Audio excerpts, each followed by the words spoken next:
Equity and inclusion are vital for the City of Greensboro's ability to grow and innovate in such a fast-changing environment.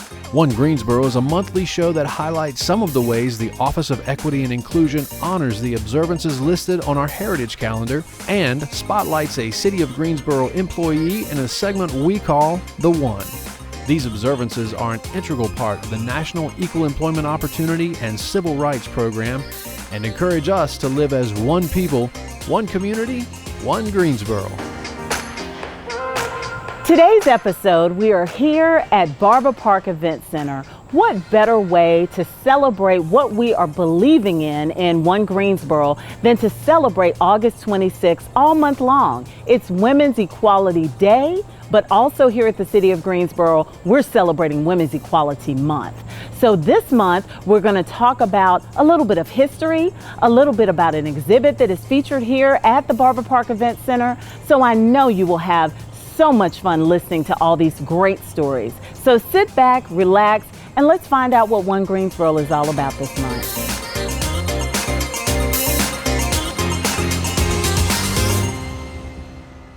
This month, we will be celebrating Women's Equality Day on August 26th. And today, we are having an intimate conversation at Barber Park Event Center featuring the Ruth Wicker Tribute to Women of Greensboro.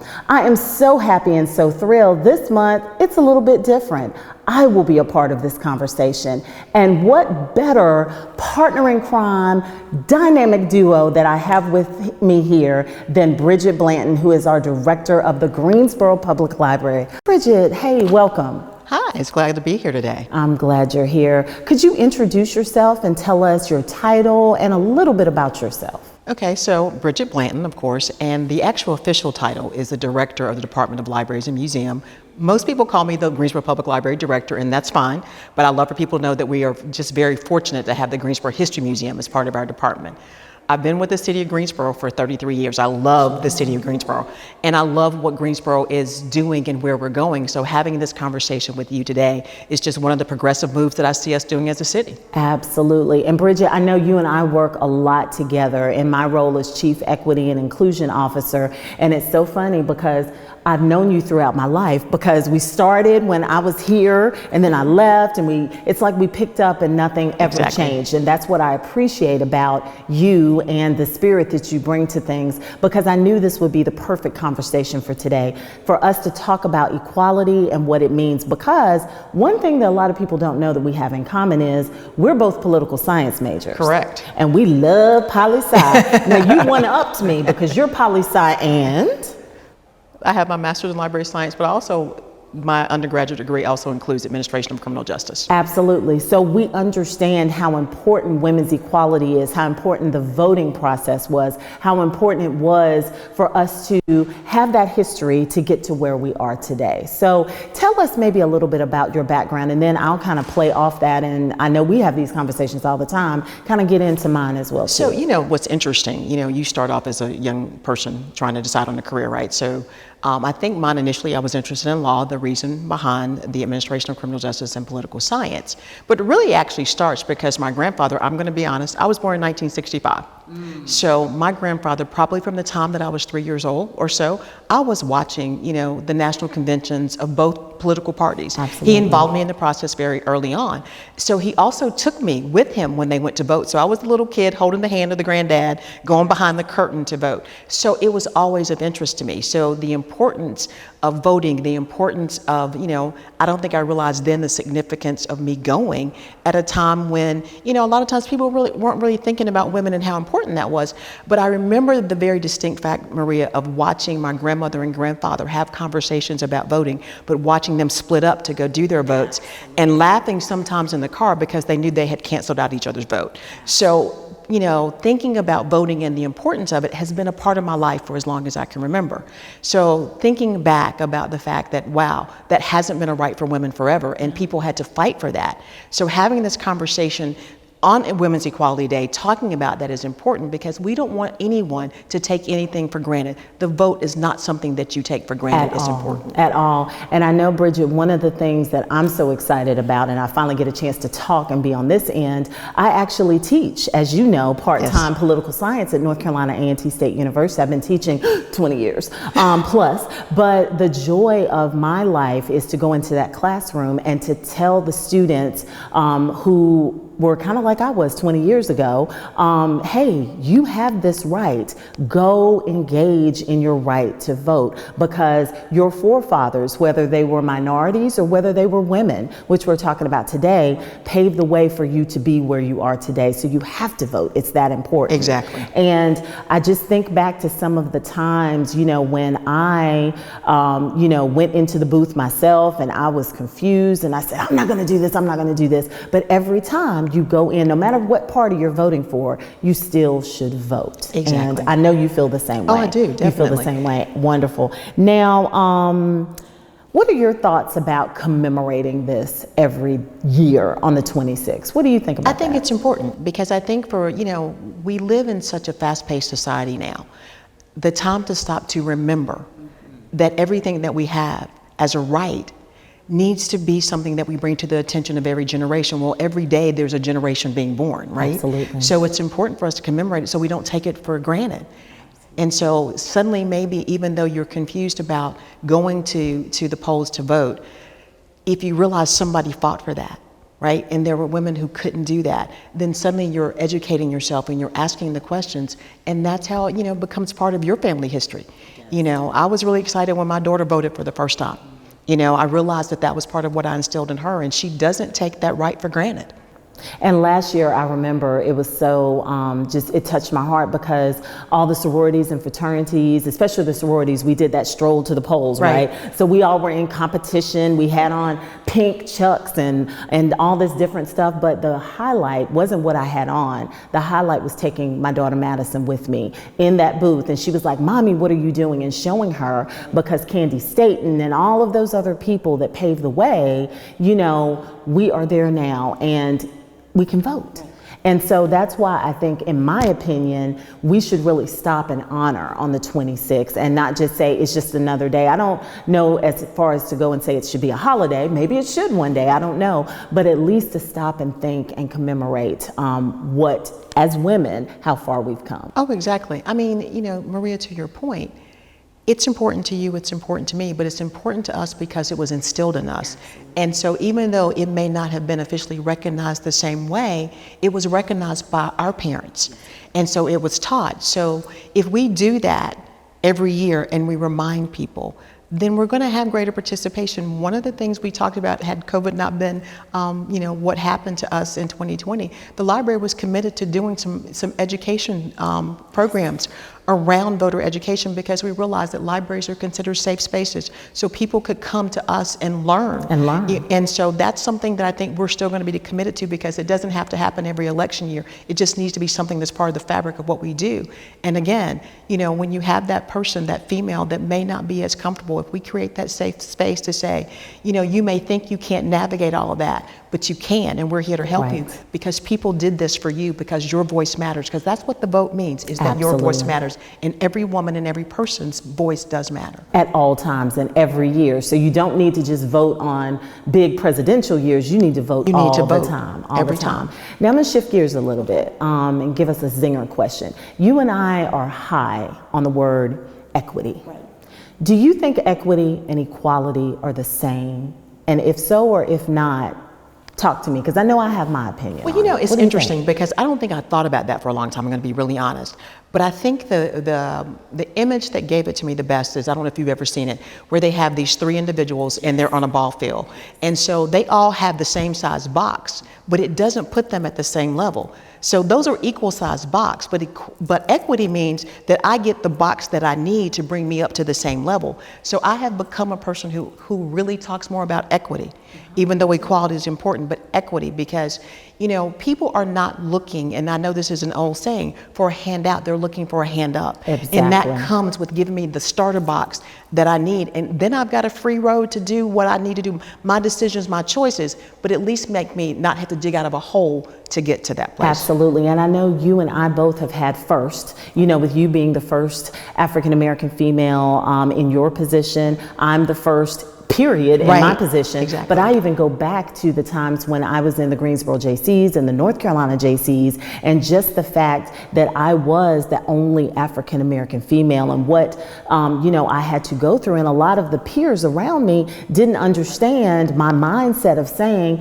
sometimes it's hard when you're the first woman, let alone the first African American woman. So I know for me, throughout my journey, through my lifetime, I've learned, I've grown. I hope you see in myself from you knowing me over the last 30, I can say that, almost 30 years that I have grown. But it is just so special to me at this point in time to make sure that those who are coming behind us know that they can at least strive for equality, you know, and equity is the first step in my mind, by learning what you can do through diversity and inclusion to ultimately get to an equity space.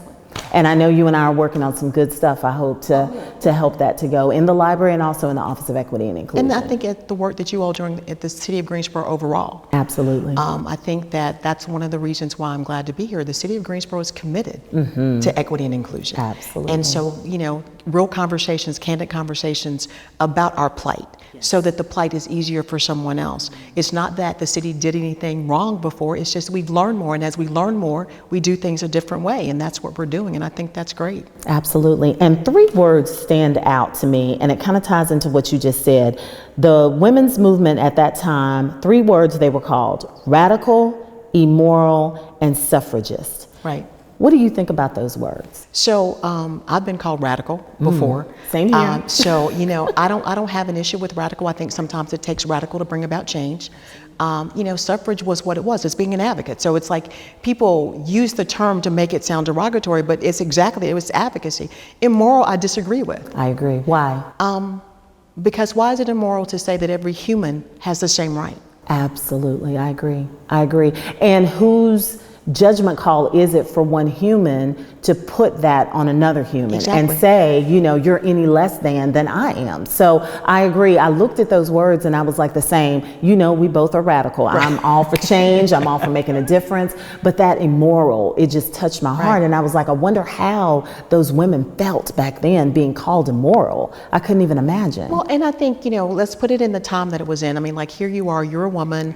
There were certain stereotypes of what a woman should be, but you're making this other decision. But if we look at today, right? So the folks that sometimes we think, and you and I laugh because we're radical in many things, maybe not radical by the definition of some of the most radical, but radical to a lot of the people that we know. People are going to label you when you're different. People are going to figure out, like, if what you're suggesting doesn't make sense, right? I think it was because at that time it didn't make sense. So the easiest thing for us to label it was for them to label it immoral, right? There had to be, because radical's not really negative, really, if you think about it, you know, and being a suffragist is really not really negative. But immoral is a negative term, regardless of when you look it up. And I think that's part of the reason why that term was used, because then maybe I'll stop you, Maria, as a woman, from doing anything else, right? Because most people, regardless of what you believe, no one wants to be immoral. No one.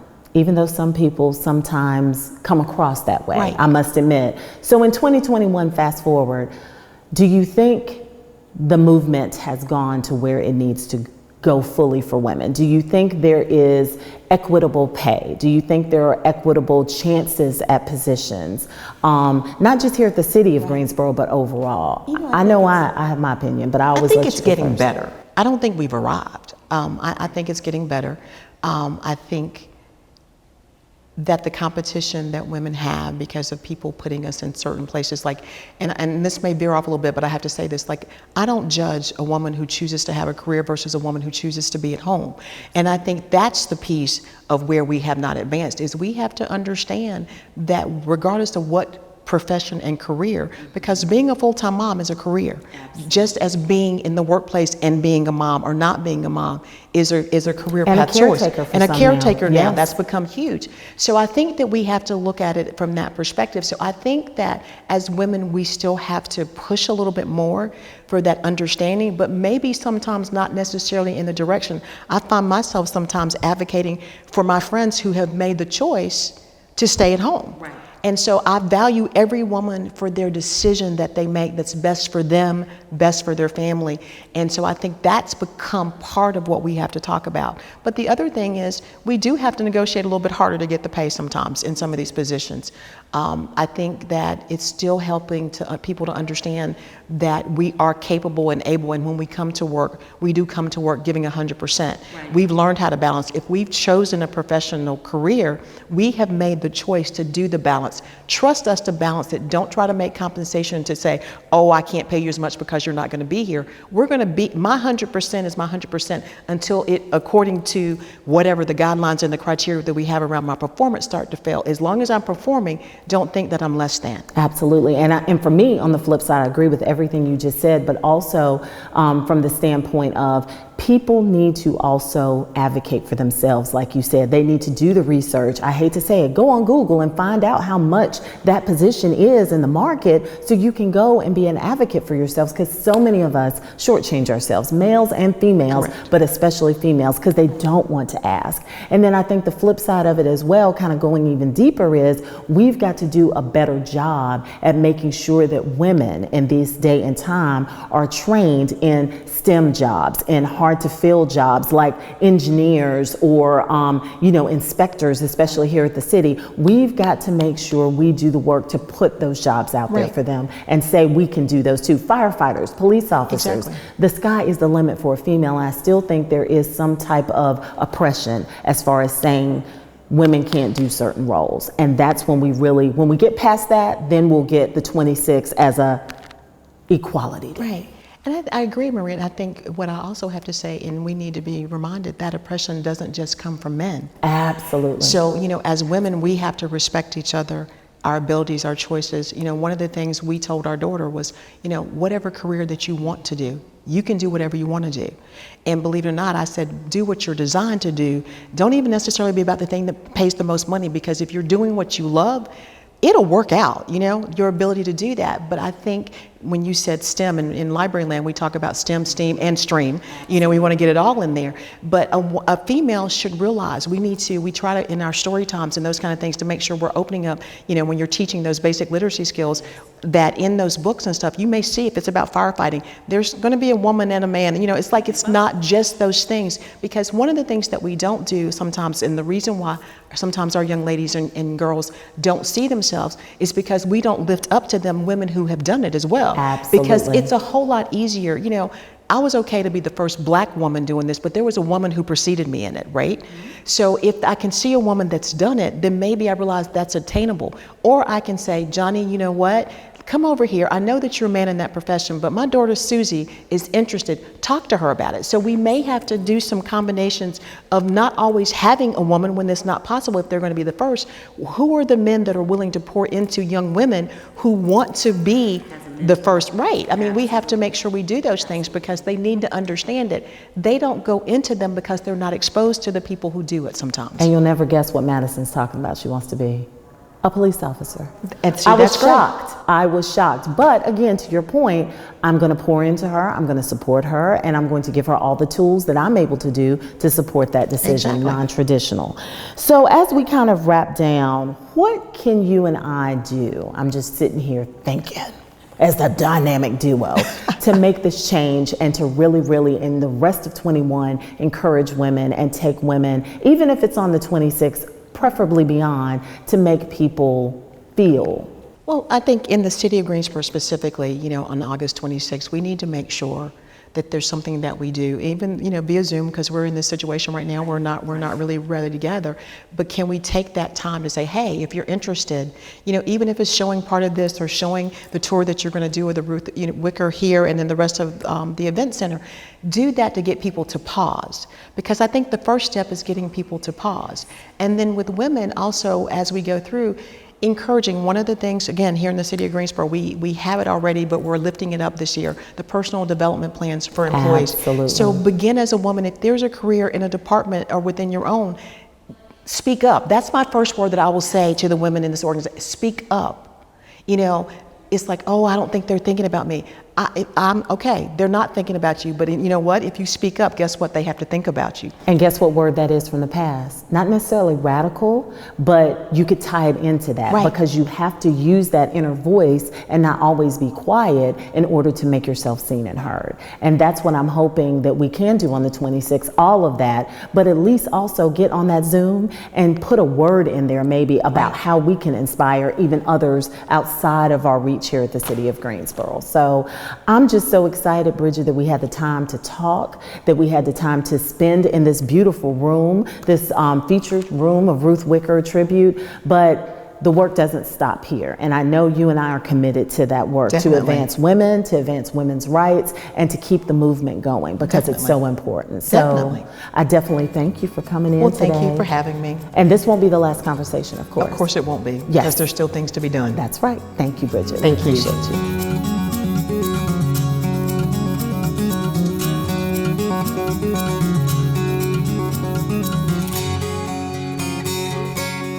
And now is another exciting part of our day here at the Barber Park Special Events Center. We are actually going to take a tour of the exhibit, and I have a wonderful tour guide, host, Queen Diva, Phelan Fletcher. Hi, Phelan. Hi, welcome again. Thank you. Yeah, we are here at the Barber Park Event Center featuring the Ruth Wicker Tribute to Women. So I can bring you on a tour and show you around and let you know a little bit about what we have here. That's Okay? great. And Phelan, one thing though, so everybody can know, what's your role here at the city? So I am the assistant manager for Barber Park. So that is managing all the facilities and everything that goes on in the park, and this is just one piece of So that. you're busy from spray ground to everything that's on the park. Yep, spray ground to Simpkins Busy. and this and everything else. Yep. Busy. So I'm happy I get to see another side other than our interview. So yeah, let's take that tour. I can't All right, wait. perfect. So this space over here is the Ruth Wicker Tribute to Women. And so up on the wall on these two triangles, you can see the women who were the first inductees to the tribute space.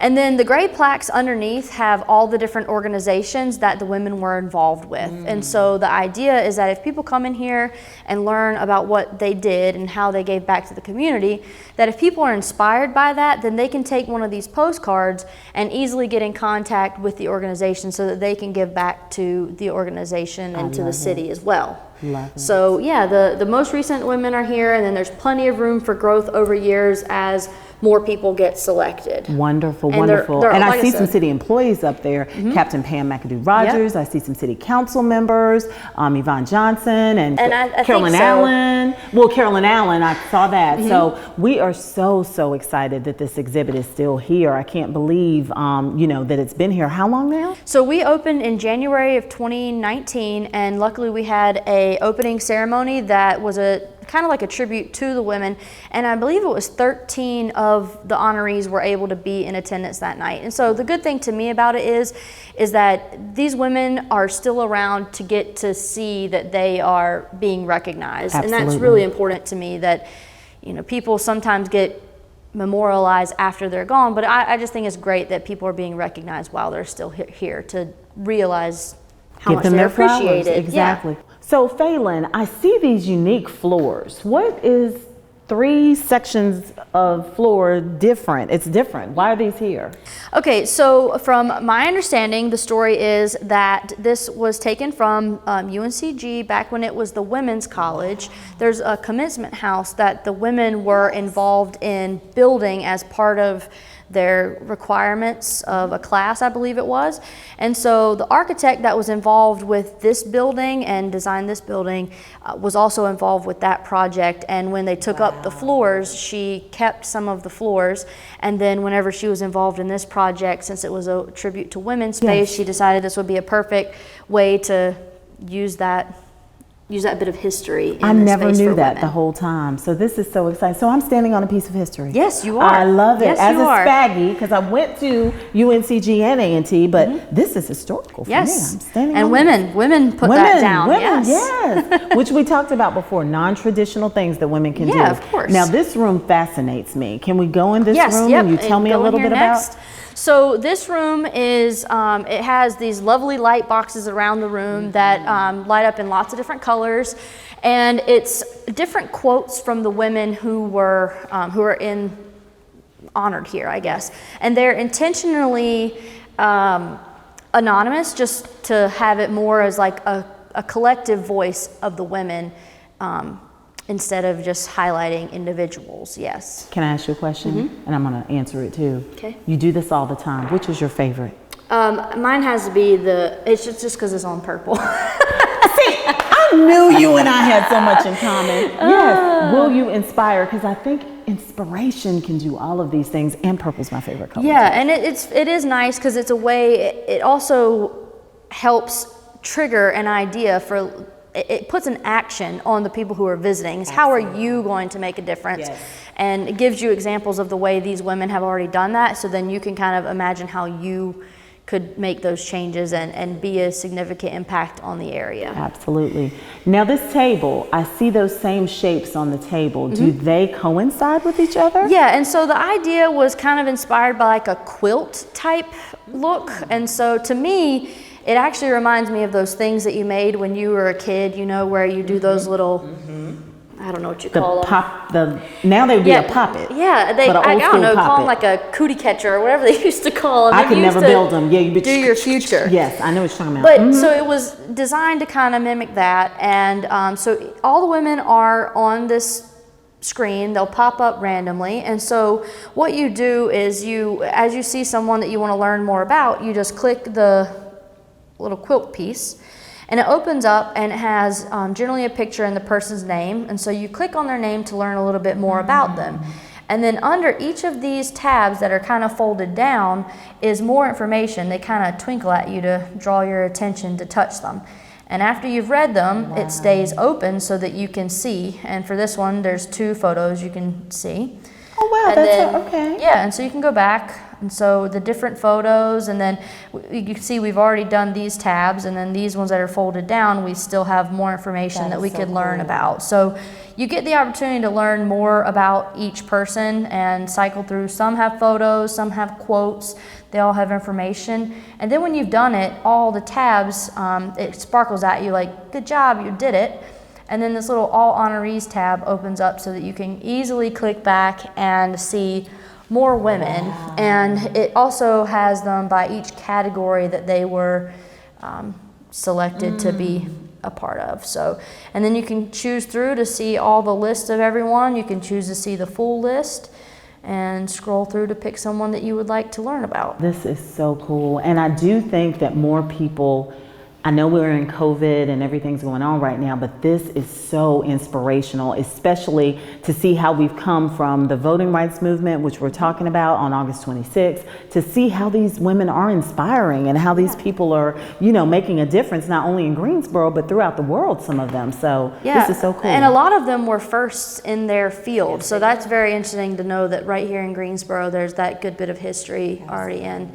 And then the one other thing I should point out too is that there is one other light box here that does highlight Miss Ruth Wicker, who left money to the city to fund a tribute space to the women. So that's who it is named in honor of. Absolutely. Wow. Well, Phelan, I will say I was so happy that you had the time to talk to us about this tribute and about this feature, because it ties in so nicely with what we're talking about for August 26th. And it's so important to show that women from 1920 and the suffrage movement, what all of us, you, me, everybody, how we've come so far and how we still can inspire and move forward. So thank you so much for this tour, and we're hoping more people can come out here and see it. Yes, of course. Yep, it's open for everyone to come see. So wonderful. It's great. Thank you so much. Thank Phelan. you.